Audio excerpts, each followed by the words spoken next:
Assalamualaikum warahmatullahi wabarakatuh. Ya Ustaz, saya seorang muslim, pria muslim. Saya terlanjur menikah dengan wanita yang beragama Kristen. Apa yang saya harus lakukan? Apakah selama ini saya berzina? Dan apakah pernikahan saya ini tidak sah di mata Allah Subhanahu wa Ta'ala? Ya Ustaz, saya seorang muslimah, wanita muslimah, terlanjur menikah dengan pria beragama Buddha. Apa yang saya harus lakukan? Saya sudah punya 3 anak, saya sudah 2. Saya takut meninggal dalam keadaan menjalankan hubungan yang tidak halal. Sayangnya ya syabab, ada yang pernah bertanya seperti ini kepada saya. Dan pertanyaan semacam ini adalah pertanyaan yang paling bikin syekh dan ustaz itu bingung. Padahal jawabannya sangat mudah dan sangat jelas. Tetapi cara menjawabnya agar tidak menyakiti hati orang yang bertanya, ini yang sulit dan ini yang perlu dipikirkan. Makanya insya Allah buat teman-teman yang ingin tahu hukum pernikahan beda agama, insya Allah kajian hari ini akan menjadi panduan dan referensi yang lengkap tentang persoalan menikah beda agama. Semoga bermanfaat insyaAllah. Taib ya syabab, dan seperti biasa, agar kita bisa disebut penuntut ilmu agama, kita harus mempelajari setiap persoalan secara sistematis, bukan hanya tanya jawab. Boleh saja tanya jawab jika niat kita bukan menuntut ilmu. Jadi ayo kita mempelajari soal menikah beda agama dalam Islam itu secara sistematis. Orang yang menikah beda agama itu ada 2 golongan dalam Islam. InsyaAllah setiap golongan akan dikaji. Golongan pertama adalah muslimah, wanita yang menikah dengan pria non-muslim. Golongan yang kedua adalah muslim, pria yang menikah dengan wanita non-muslim. Bismillah, ayo kita kaji golongan pertama, yaitu muslimah, wanita muslim dengan pria non-muslim. Bismillah ya syabab, semua ulama, semua ustaz, semua syekh, semua mufti, semua ayat, semua dalil, semua hadis sudah menyatakan bahawa hubungan ini haram dan tidak boleh. Dalam Islam, tidak boleh wanita muslim menikah dengan pria non-muslim. Semua ulama sepanjang zaman sejak risalah Nabi Muhammad sudah sepakat tentang hukum ini dan tidak ada perbedaan sama sekali. Dan jika teman-teman ketemu orang yang misalnya memperbolehkan hal tersebut, maka ketahuilah bahawa dia kurang paham agama. Jika ada wanita muslimah yang ingin menikah dengan pria non-muslim, itu hal yang Allah tidak ridai. Jika ingin dilakukan, maka silahkan saja, tetapi jangan pernah menghalalkannya atau jangan pernah mengklaim kalau hal ini halal dalam agama Islam, karena agama Islam itu sudah sangat jelas, alhamdulillah. Yang lebih bahaya dari dosa adalah menghalalkan dosa. Ujung-ujungnya kita semua akan tanggung jawab atas perbuatan kita di hari hisab nanti. Baik ya syabab, ayo kita lanjut ke golongan yang kedua, yaitu pria muslim menikah dengan wanita non-muslim. Dalam golongan tersebut ada 2 grup. Grup yang pertama, pria muslim menikah dengan wanita non-Kristen dan non-Yahudi. Grup yang kedua, pria muslim menikah dengan wanita Kristen dan Yahudi. Ayo ya syabab yang mulai bingung, yang mulai tidak fokus, ayo tulis. Imam Syafi'i mengatakan, al-ilmu saydun wal kitabatu qaydun faqayyid suyudaka bil hibalil wasidah. Ada yang tahu artinya, bisa disampaikan kepada teman-teman yang lain. Grup nomor 1, pria muslim menikah dengan wanita non-Kristen dan non-Yahudi. Seperti apa? Seperti Buddha, seperti misalnya Hindu, atau seperti ateis. Dan ini semua ulama sepanjang zaman sejak risalah Nabi Muhammad sudah sepakat bahawa ini hukumnya haram. Secara jelas, secara tegas, hukumnya haram. Pria muslim tidak boleh menikahi wanita non-Kristen dan non-Yahudi. Kemudian ya syabab, ada grup kedua. Ini ada masalah khilafiyah di grup kedua ini, yaitu pria Muslim menikah dengan wanita Kristen dan wanita Yahudi. Ini masalah khilafiyah. Ayo kita kaji pendapat ulama ya teman-teman. Pendapat pertama, dalam agama Kristen itu ada kan nabinya Nabi Isa. Ini dalam pemahaman Islam. Jadi Nabi Isa itu dari Bani Israel dan diutus untuk Bani Israel juga. Nabi Musa dari Bani Israel dan diutus untuk Bani Israel juga. Bukan untuk orang Arab, bukan untuk orang Cina, bukan untuk orang Indonesia. Maka pendapat yang pertama itu menyatakan iya, boleh seorang Muslim, pria Muslim menikah dengan wanita Kristen dan wanita Yahudi dengan satu syarat, yaitu wanita tersebut dari garis keturunan murni Bani Israel. Dan kenyataannya di dunia ini, di zaman kita ini, sudah tidak ada keturunan yang murni dari Bani Israel lagi. Kadang-kadang ada yang kaitkan antara Bani Israel dan penjajahan Israel. Dua-duanya sangat berbeda. Warga di sana, di penjajahan Israel itu tidak ada kaitannya sama sekali dengan Bani Israel. Makanya pendapat yang pertama itu mengharamkan menikahi wanita Kristen dan wanita Yahudi karena sudah tidak ada keturunan murni Bani Israel lagi di dunia, dan menurut mereka ini adalah salah satu syaratnya. Tetapi pendapat ini teman-teman dibantah oleh kenyataan yang terjadi di zaman Nabi Muhammad. Jadi ceritanya Nabi Muhammad pernah menikah dengan wanita Kristen dari Mesir, dan orang Mesir itu ya syabab bukan dari Bani Israel. Nabi Muhammad menikah dengan As-Sayyidah Maria Al-Qibtiyah, dan betul Maria Al-Qibtiyah memeluk agama Islam sebelum dinikahi Nabi Muhammad, tetapi adiknya atau kakaknya namanya Sirin, dia menikah dengan Hassan bin Sabit, salah satu sahabat Nabi Muhammad, dalam keadaan masih Kristen.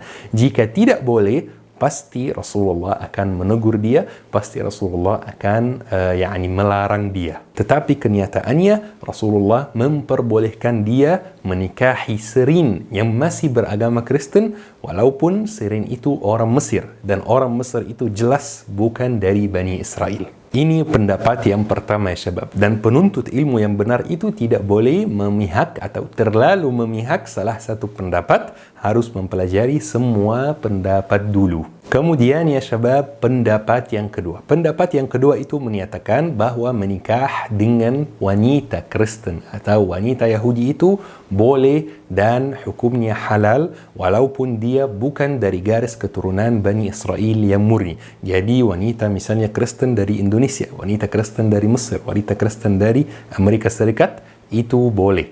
Tetapi dengan satu syarat. Syaratnya adalah antum yakin 100% bahwa nanti anakmu akan beragama Islam. Jika antum yakinnya 99%, maka hukumnya jadi haram. Wajib anakmu beragama Islam jika menikahi wanita yang non-muslim. Tetapi sekarang ya syabab, di zaman kita ini sudah hal yang hampir mustahil. Coba bayangkan teman-teman, kalau antum punya istri yang beragama Kristen.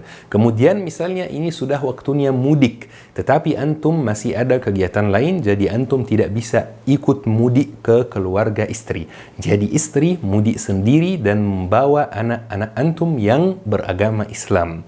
Di sana anak-anak antum akan ketemu pamannya dan bibinya yang beragama Kristen atau Yahudi. Wajar anak-anakmu akan terpengaruh oleh pamannya, oleh bibinya yang beragama non-muslim, khususnya kalau umurnya masih muda. Bahkan bisa dibawa ke gereja karena misalnya mereka ada waktu ibadah, satu keluarga beribadah, masa biarkan anak kecil di rumah sendiri, maka mungkin dibawa ke gereja. Wajar akan terpengaruh. Kemudian ada satu lagi, antum misalnya kerja keras 14 jam per hari untuk menyediakan hidup yang layak buat istri dan anak. Selama 14 jam per hari itu, siapa yang bersama anak-anakmu di rumah? Ibunya sendiri yang non-muslim. Kira-kira apakah ibunya akan suruh mereka salat? Kira-kira apakah ibunya selama di rumah akan mengajarkan mereka ngaji? Kira-kira anakmu lebih terpengaruh oleh siapa? Anda yang kebanyakan waktu di luar rumah bekerja, atau ibunya yang selalu bersama mereka di rumah? Terpengaruh oleh siapa? pasti akan terpengaruh oleh ibunya. Kemudian ada satu lagi yang lebih bahaya. Bagaimana kalau misalnya setelah setahun, 2 tahun menikah, Anda mulai merasa kalau Anda sama istri tidak sefrekuensi, maka Anda memutuskan untuk cerai sama istri ini. Bagaimana dengan anak-anak? Pasti anak-anak akan dibawa oleh ibunya, akan diasuhi oleh ibunya. Ini paling bahaya karena ini pasti masa depannya bukan Muslim. Dan jika Anda tidak yakin kalau anak-anakmu bakal menjadi Muslim, maka hukumnya haram. Dan di zaman kita ini sulit yakin 100% anak akan menjadi Muslim. Jadi kesimpulannya, pendapat yang kedua ini teman-teman, boleh saja jika yakin 100% anakmu akan menjadi Muslim. Jika yakin 99%, maka hukumnya jadi haram. Dan karena ini memang kenyataan di zaman kita ini, tidak bisa yakin 100%, maka hukumnya haram menikah dengan wanita yang beragama Kristen atau beragama Yahudi. Kemudian ya syabab, ada pendapat yang ketiga. Pendapat yang ketiga itu kemarin dihalalkan pas di zaman Nabi Muhammad, pas di zaman sahabat, pas di zaman tabi'in. Jumlah orang Muslim itu masih sangat sedikit dan umat Islam membutuhkan generasi, membutuhkan anak-anak muda, membutuhkan generasi yang kuat, generasi yang banyak. Makanya dihalalkan menikah dengan yang Kristen dan dengan yang Yahudi agar memperbanyak generasi Muslim. Dan mayoritas wanita yang dinikahi yang beragama Kristen atau Yahudi itu masuk Islam secara sukarela setelah melihat akhlak suaminya yang beragama Islam. Itu zaman dahulu. Tetapi sayangnya sekarang banyak suami Muslim yang akhlaknya tidak bisa dibanggakan. Ini mungkin pembahasan lain yang insyaAllah Al-Faqir Muhammad Al-Fuli akan bahas di kajian lain. Jadi dihalalkan karena alasan itu. Tetapi sekarang alhamdulillah umat Islam sudah banyak. Yani lihat jumlah penduduk Indonesia, jumlah penduduk Pakistan, jumlah penduduk Mesir, jumlah penduduk Nigeria. Masya Allah sangat banyak, sudah sangat banyak umat Islam. Maka diharamkan menikah dengan wanita Kristen atau Yahudi. Jadi ya syabab, sekarang ada 3 pendapat ya. Saya tidak bakal ulangi lagi ya karena ini kajian online. Jadi kajiannya bisa diulangi sendiri lagi di YouTube. Dan kalau ada teman-teman yang mau sukarela, ketik 3 pendapat ini di komentar. Ini akan sangat baik dan insyaAllah akan dapat pahalanya supaya teman-teman yang lain yang ingin catat bisa langsung ke komentar. Baik, tayyib ya Ustaz Muhammad Al-Fuli, mana pendapat yang perlu kita ikuti? Mana pendapat yang benar? Menurut Ustaz Muhammad Al-Fuli ini, mana pendapat yang lebih mendekati kebenaran? Jadi ya syabab, pendapat saya adalah pendapat yang kedua, yaitu halal menikahi yang Kristen dan yang Yahudi. Kenapa? Karena terjadi di zaman Rasulullah bahwa Hassan bin Sabit menikah wanita Mesir beragama Kristen, bukan dari Bani Israel, dan Rasulullah tidak melarang dia. Dan juga di surat Al-Ma'idah sudah disebutkan secara jelas bahwa menikahi wanita Kristen itu atau wanita Yahudi atau yang disebut ahli kitab itu sudah halal. Jadi saya baca ayatnya. A'udzubillahi minasyaitonir rajim. Bismillahirrahmanirrahim. Al-yawma uhilla lakum at-tayyibatu wa ta'amul ladzina utul kitaba hillun lakum wa ta'amukum hillun lahum wal muhsanatu minal mu'minati wal muhsanatu minal ladzina utul kitaba min qablikum idza ataytumuhunna ujurahunna muhsinina ghayra musafihina wala muttakhidhi aghdan wa man yakfur bil imani faqad habita 'amaluhu وهو في الآخرة من الخاسرين. Ini surat Al-Ma'idah ayat 5. Pada hari ini dihalalkan bagimu segala yang baik-baik. Makanan sembelihan ahli kitab, yaitu Kristen dan Yahudi, itu halal bagimu. Dan makananmu halal bagi mereka. Dan dihalalkan bagimu menikahi perempuan-perempuan yang menjaga kehormatannya di antara perempuan-perempuan yang beriman dan perempuan-perempuan yang menjaga kehormatannya dari orang yang diberi kitab sebelum kamu, yaitu orang Kristen dan orang Yahudi. Apabila kamu membayar mas kawin mereka untuk menikahinya, tidak dengan maksud berzina dan bukan untuk menjadikannya perempuan piaraan, barang siapa kafir setelah beriman, maka sungguh sia-sia amal mereka dan di akhirat dia termasuk orang-orang yang rugi. Jadi teman-teman, sudah jelas bahwa menikahi orang ahli kitab itu halal. Tetapi saya mengikuti pendapat yang kedua itu, yaitu halal. Tetapi apakah Anda yakin 100% bahwa anakmu akan menjadi generasi Muslim? Pasti tidak yakin. Di zaman kita ini sulit yakin dengan hal tersebut. Hukumnya makruh, tidak disarankan. Boleh, tapi tidak disarankan. Boleh, tapi tidak direkomendasikan. Karena ya syabab, perhatikan kalimat ini, tidak semua hal yang boleh kita harus ambil. Perhatikan ya, tidak semua hal yang boleh kita harus ambil. Mohon maaf ya syabab, ada beberapa orang yang diuji dengan penyakit mental berat. Dia tidak sadar siapa dia. Dia tidak bisa melayani diri sendiri. Dia kadang-kadang tiba-tiba marah besar, tiba-tiba dia berbicara yang kurang jelas, tiba-tiba dia melihat hal-hal yang aneh-aneh tidak ada di dunia nyata. Hukumnya apa menikahi orang yang kena penyakit mental berat? Hukumnya boleh ya syabab. Tetapi apakah Anda mau? Mungkin mau, tapi kebanyakan orang tidak mau. Padahal boleh, tetapi kita tidak ambil. Kenapa? Karena tidak semua hal yang boleh kita harus ambil. Jadi ya syabab, kesimpulannya insya Allah seperti ini. Wanita muslim menikah dengan pria non-muslim secara jelas hukumnya haram. Pria muslim menikah dengan wanita non-muslim, non-Kristen, non-Yahudi secara jelas hukumnya haram. Pria muslim menikah dengan wanita Kristen dan Yahudi makruh. Dan kalau antum tidak yakin anak antum akan menjadi muslim, hukumnya jadi haram. Kita harus berhati-hati ketika memilih calon pendamping hidup gitu. Kita harus berhati-hati, kita tidak hanya memilih istri, kita memilih ibu untuk anak-anak kita juga. Dan buat saudara Kristen yang menonton kajian ini, jika ada yang menonton, menikah dengan sesama agama itu sebenarnya meningkatkan toleransi teman-teman.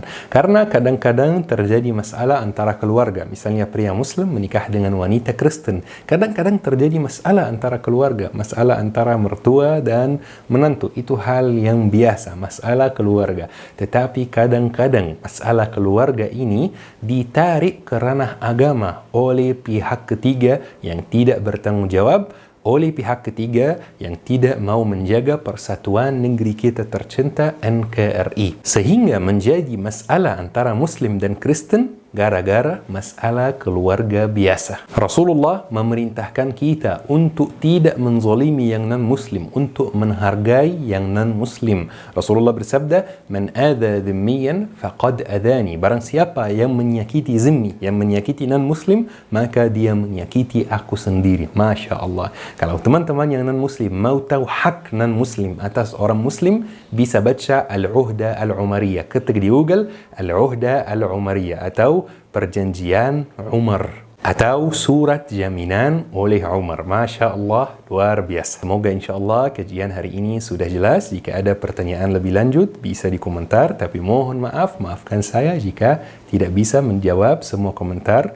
Kadang-kadang saya yang jawab, kadang-kadang admin, karena banyak komentar yang masuk. Dan bisa juga bertanya di IG pribadi saya. Ketik di IG Ustaz Muhammad Al-Fuli, insyaAllah diusahakan menjawab semua pertanyaan. Tetapi jangan bertanya melalui WA admin karena ini khusus jadwal kajian dan dakwah. Semoga bermanfaat insyaAllah. Syukran. Wassalamualaikum warahmatullahi wabarakatuh. تعلمت عنك الكثير فأرجو استقام الخطى والمسير